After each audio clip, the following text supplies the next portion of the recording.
Olá, seja bem-vindo à quarta aula do nosso curso de Almoxarife e Estoquista. Eu sou o professor João Ronaldo Soares e hoje nós vamos aprender um pouquinho sobre estoques. Qual a função dos estoques nas organizações? Será que os estoques interferem nos custos da produção? Quais os vários tipos de almoxarifados que existem em função do que as empresas produzem? Quais os custos que existem na manutenção dos estoques? Você sabe a diferença entre matérias-primas e insumos?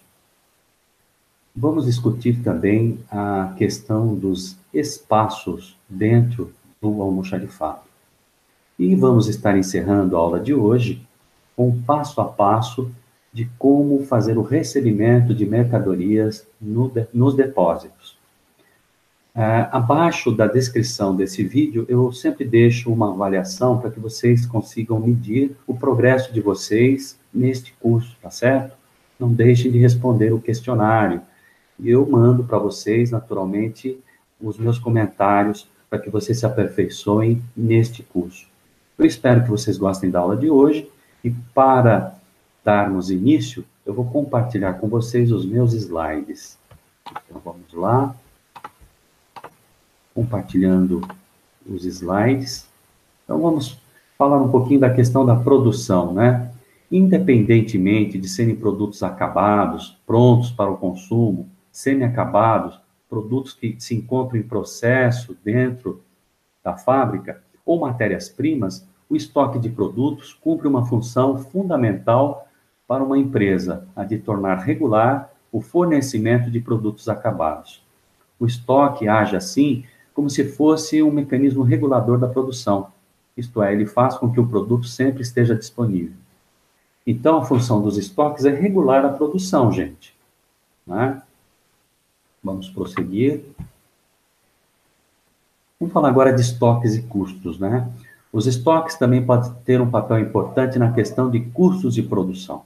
Consequentemente, no lucro das vendas.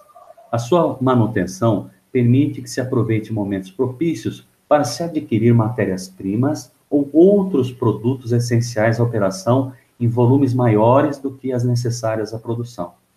Assim, a empresa pode se favorecer ao comprá-los em volumes maiores, que são objetos de descontos especiais por quantidade adquirida, pela redução de despesas de frete, por fazê-lo antecipadamente em eventuais promoções ou em momentos de baixa demanda que costumam resultar em queda dos preços.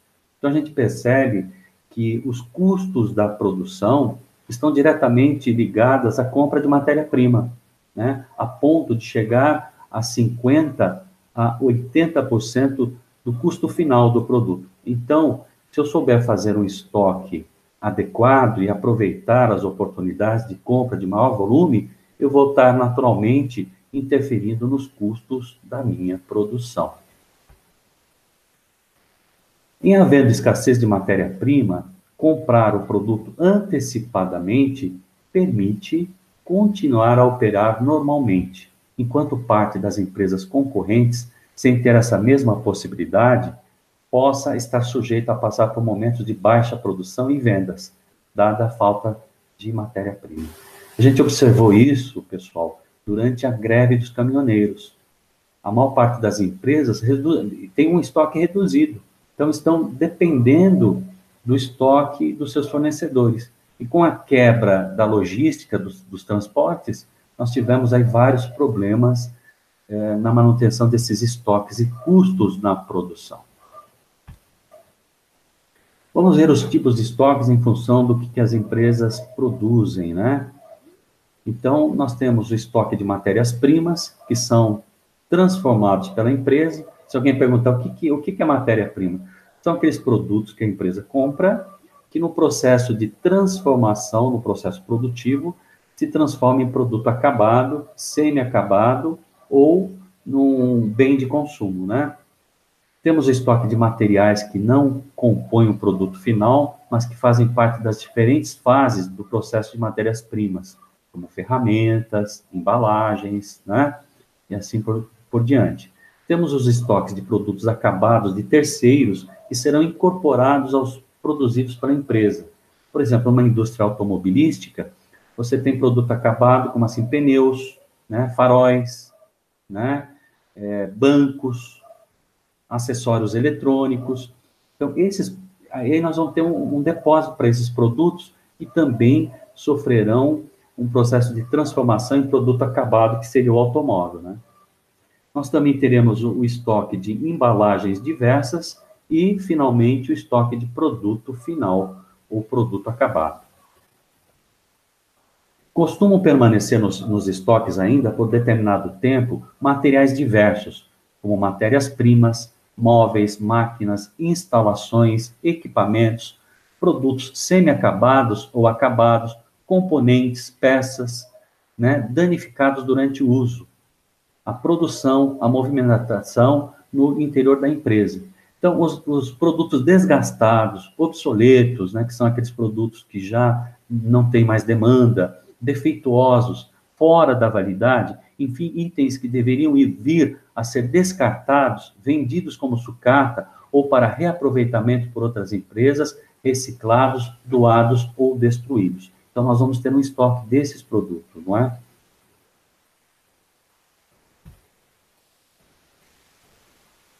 Então, voltando a falar sobre os estoques desses produtos que possam ser descartados, a gente percebe que existem legislações, né, em que fazem com que as empresas que produzem, por exemplo, baterias, né, tenham que receber de volta essas baterias, porque elas não podem ser descartadas no meio ambiente, né? Produtos que são obsoletos, eletrônicos, também não podem ser descartados. Então, eles também devem ser devolvidos para as empresas fabricantes que vão remanufaturá-los, não é? Agora, estoque de insumos. Em muitas indústrias, os depósitos são distintos, contando com depósito para insumos, que serão utilizados na fabricação dos produtos, e outro para produtos acabados. Você sabia que insumo não é a mesma coisa que matéria-prima? Insumo é todo material que é usado na produção, mas não necessariamente faz parte dela.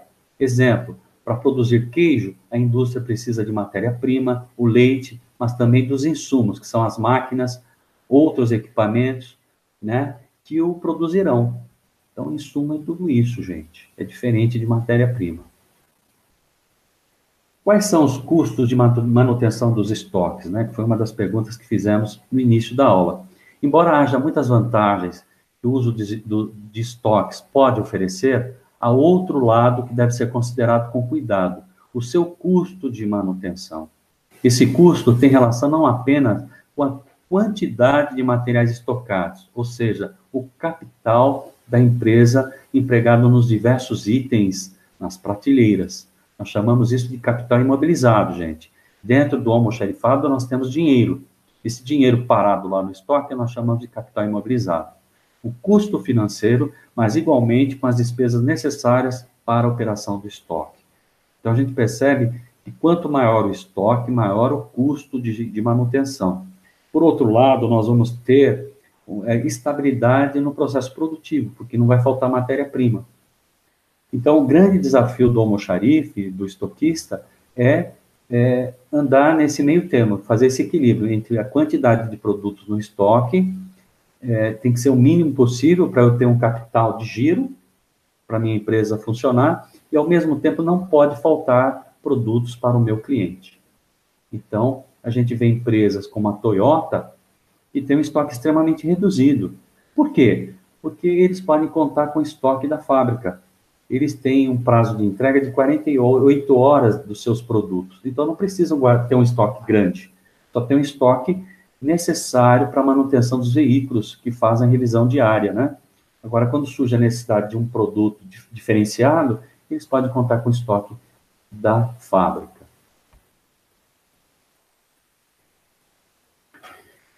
Nesta operação, entram também os custos relativos aos armazéns próprios, sua construção e manutenção, ou de aluguel de armazéns, o de instalações, equipamento e respectiva manutenção, de mão de obra, de atividades de controle e segurança, de eventuais seguros e, por fim, custos por perdas causadas por danos ou avarias, roubo perda de validade e obsolescência. Não é? Então, não é baixo o custo da manutenção de um estoque. Então, o que é necessário que se faça para haver uma redução nesses custos de manutenção? Há diversas formas de se evitar gastos operacionais desnecessários e que impactam diretamente em todo o processo logístico e nos custos de produção. A eliminação de procedimentos que geram desperdícios, uso de equipamentos desnecessários, instalações e horas de trabalho humano. Então, sempre é possível fazer uma redução de custos dentro do depósito, não é? Distribuição racional dos produtos dentro do armazém, diminuindo o trânsito no interior da área. Quanto mais próximo tiver o meu estoque da área de vendas e da expedição, mais eu reduzo os custos, porque eu vou ter um deslocamento menor, tendo um gasto menor no processo logístico. Emprego de tecnologias que facilitem a realização de inventários e consolidação de informações sobre os produtos estocados. Então, quanto mais eu tiver o meu estoque informatizado, automatizado, maior será a redução nesses custos, tá certo, pessoal?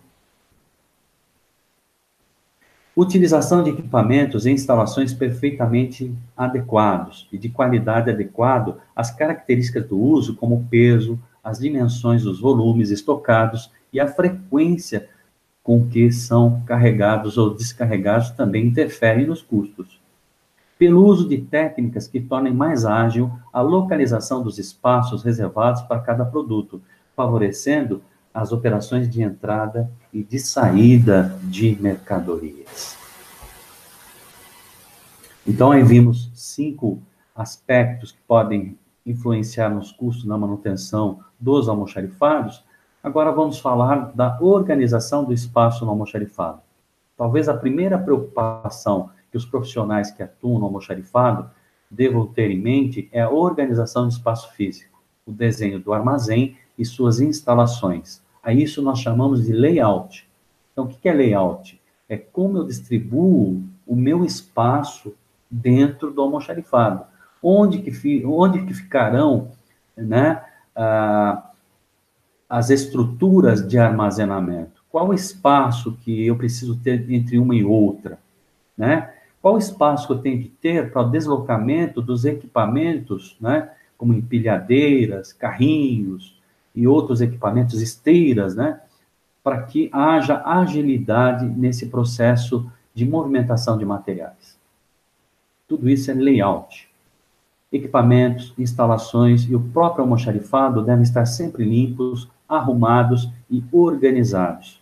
Os pallets devem estar sempre estruturados de forma correta, ou seja, as caixas, as embalagens, os fardos, ou o que for, devem estar perfeitamente empilhados, afixados e amarrados, e as caixas devidamente fechadas. Então, a gente está vendo aqui o porquê que um dos requisitos para se tornar um almoxarife estoquista é a organização, né? E a capacidade de resolver problemas. Aqui nós falamos pallets. O que são os pallets? Nós vamos nos aprofundar em aulas subsequentes. Mas pallets são aqueles dormentes de madeira, ou plástico, ou produto reciclável. Também há de metais, onde os produtos são depositados para que não tenha contato direto no solo. E também os pallets servem para padronização do deslocamento desses materiais em transportes multimodais. Né? Um pallet ele é padronizado para transporte em ferrovias, transportes em caminhões, né? Transporte rodoviário, em transportes hidroviários, em qualquer meio de transporte. Né? Eles têm uma medida padrão. O conjunto de operações básicas de almoxarifado, né? Quais são as operações básicas de almoxarifado?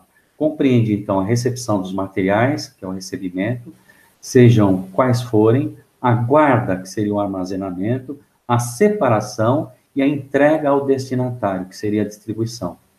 Então, envolve recebimento, armazenamento e distribuição. Além dessas, muitas outras operações ocorrem nos almoxarifados, como veremos adiante. Então, O que seria o layout, né? Estão demonstrando aqui na prática que seria o desenho do almoxarifado e a alocação dos recursos de movimentação e armazenamento. O desenho do espaço do armazém deve prever de forma a facilitar a movimentação das mercadorias, dos equipamentos e das pessoas, a organização dos eventuais tipos diferentes de estrutura de armazenamento, como prateleiras, né? A previsão da dimensão dos materiais a serem estocados e dos equipamentos de movimentação e cargas, como paleteiras, empilhadeiras e esteiras rolantes. A escolha das áreas ideais para as operações de recebimento e conferência das mercadorias e sua localização em relação às demais áreas da empresa. Almoxarifados devem estar situados próximos, né, para se integrar com a produção. Então, aqui nós temos um exemplo de um almoxarifado devidamente organizado, né, onde você tem a expedição próxima para agilizar o processo de logística e distribuição de produtos para que cheguem rapidamente, dentro dos prazos estabelecidos, diretamente nos consumidores finais. Então, vimos aí o layout, que nada mais é do que a organização do espaço racional dentro dos depósitos e almoxarifados. Na concepção do layout, deve-se ter o cuidado de buscar diminuir ao máximo os deslocamentos dos materiais, levando-se em conta todos os tipos pelos quais os materiais são movimentados ou manuseados dentro de toda a empresa, não somente dentro do almoxarifado. Ao trabalhar no interior de um armazém, você pode notar se ele teve seu desenho bem estruturado, se tudo fluir sem dificuldade. Então é importante a gente conhecer os vários tipos de almoxarifados, né? Tem almoxarifado que não tem organização mínima, né? Dificultando o deslocamento e aumentando os custos de manutenção. E há outros, como esse que nós estamos vendo aqui na ilustração, que são planejados de forma racional para que o deslocamento e o armazenamento seja rápido e eficiente. Os corredores principais devem ser sempre em linhas retas, sem colunas ou outros obstáculos, e preferencialmente em curvas, sem curvas. O ideal são corredores largos que atendam às especificação do fornecedor das empilhadeiras quanto à largura, tanto os corredores principais quanto os transversais, quando o espaço assim permitir. Isso, além de facilitarem o trânsito no dia a dia, excluem a possibilidade de alterações no desenho do armazém, caso a empresa passe a utilizar produtos ou uso de empilhadeiras de maior capacidade de carga. Então, é necessário haver um planejamento para que os estoques facilitem a produção e todo o processo logístico da organização. Agora vamos falar da parte final da nossa aula de hoje, que é o recebimento, né? Quando uma pessoa compra um produto qualquer e posteriormente ele é entregue em domicílio, qual costuma ser o primeiro procedimento ao receber, pessoal? Normalmente a pessoa verifica se o produto entregue é exatamente aquele que foi adquirido, quanto à cor, tamanho, quantidade de itens que podem compô-lo, etc. Então, vamos fazer a verificação se o produto é exatamente aquele que eu comprei. Ao mesmo tempo, a gente verifica se está perfeito, se não sofreu danos, se faltam partes, e no caso de máquinas ou aparelhos, a gente vai ligar para ver se funciona perfeitamente, não é isso? Então, vamos ver como é que funciona o recebimento, então, nas organizações, nos depósitos e almoxarifados. No almoxarifado, o procedimento é o mesmo. Inicialmente, costuma-se proceder a uma verificação simples, que normalmente se chama de verificação cega, em que se faz a conferência física, contando e pesando as caixas ou os produtos entregues sem olhar a nota fiscal. Eu vou primeiro, né, para não ter influência na minha verificação, eu faço a contagem, a verificação, sem olhar a nota fiscal. Depois que eu fiz isso, checa-se assim a inexistência de danos ou avarias e as quantidades que são conferidas, então, com o que está na nota fiscal. Isso seria, então, a contagem cega. Em algumas situações, pode acontecer dos próprios veículos serem pesados diretamente, né? É também o momento da conferência da exatidão da nota fiscal em relação a impostos e preços, de acordo com a ordem de compra. Isto é, a mercadoria que será descarregada deve estar de acordo com a que está declarada na documentação respectiva, que, por sua vez, deve estar de acordo com as especificações da compra efetuada, conforme o pedido de compra. Então, alguém pode perguntar, quando é que os caminhões são pesados? Na conferência e no recebimento de materiais. Normalmente, pessoal, quando são peças muito pequenas e a quantidade é enorme, eu não vou poder contar individualmente. Por exemplo, parafusos, porcas, dobradiças, ou outras peças menores, né, que vão compor os insumos de fabricação. Então, eu, através do peso, consigo avaliar se a quantidade está correta com a compra que foi realizada. Ok? Em seguida, efetua-se a descarga da mercadoria do caminhão, e quando é o caso, nesse momento que se observa igualmente as características de qualidade da mercadoria, isto é, marca, cor, tamanho, tipo, pureza, ou qualquer outras características do produto ou matéria-prima, como no caso de perecíveis em relação aos prazos de validade, temperatura, etc. Existem produtos que demandam uma análise mais detalhada de sua qualidade ou características, e assim são separadas amostras para serem analisadas pelo laboratório de controle de qualidade da empresa. Então, por exemplo, você está recebendo um produto químico, você está recebendo um solvente, né? Então, como é que você vai avaliar se o produto está de acordo com as especificações da produção? Então, você vai pegar uma amostra e encaminhar para análise físico-química no laboratório, né? Então, só após o laudo de aprovação do laboratório é que a gente vai poder fazer o recebimento. Recomenda-se quais cuidados no momento da coleta de amostras, né? Evitando a contaminação, prevenindo acidentes de manuseio, especialmente quando se trata de produtos químicos, voláteis e inflamáveis. Então, recomenda-se o uso dos famosos EPIs, que nós já falamos aqui, que são os equipamentos de proteção individual, como luvas, máscara, óculos, capacete, né? Para fazer, então, a coleta da amostra necessária para o encaminhamento no laboratório da organização. Um outro aspecto que nós temos que falar é que as mercadorias cujas embalagens, caixas, fardos, engradados estiverem danificados ou violados, abertos, amassados, perfurados, embolorados, molhados, enferrujados, isto é, que não estiverem íntegros, devem ser devolvidos. Então, como é que é feita a devolução? Organiza-se a documentação que apresenta os problemas para que seja realizada a devolução ao fornecedor. Dependendo da empresa, na própria nota fiscal, no verso da nota fiscal, é feita essa declaração, né? O mesmo procedimento se dá quando ocorre incompatibilidade entre a mercadoria entregue e a constante da nota fiscal, ou no pedido de compra.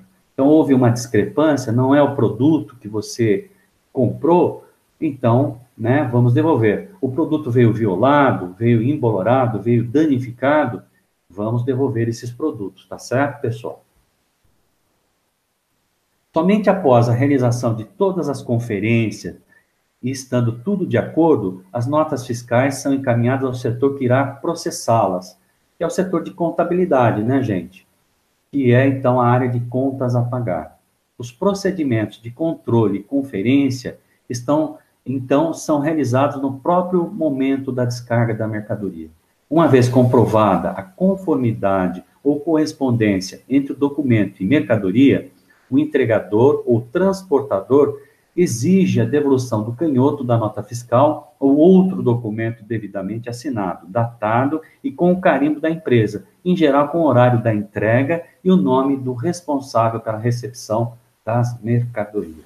Então, estamos vendo que no recebimento é necessário existir uma atividade criteriosa e muito cuidado, porque qualquer problema no recebimento, nós vamos ter problema depois na produção.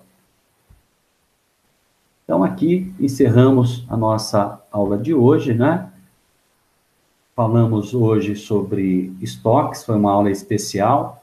Falamos dos custos, falamos da organização do espaço, a diferença entre matéria-prima e insumos, né? Falamos sobre a questão do recebimento, passo a passo, que são questões fundamentais para quem deseja ingressar na função de almoxarife estoquista, na área de administração de materiais. Eu agradeço a participação de todos vocês, lembrando que abaixo da descrição do vídeo existe um link que te leva a um questionário onde você vai avaliar seus conhecimentos, tá certo, gente? A nossa próxima aula, vamos continuar nos aprofundando nessa importante função do almoxarife e estoquista. Muito obrigado e até a próxima vez. Tchau, tchau, gente.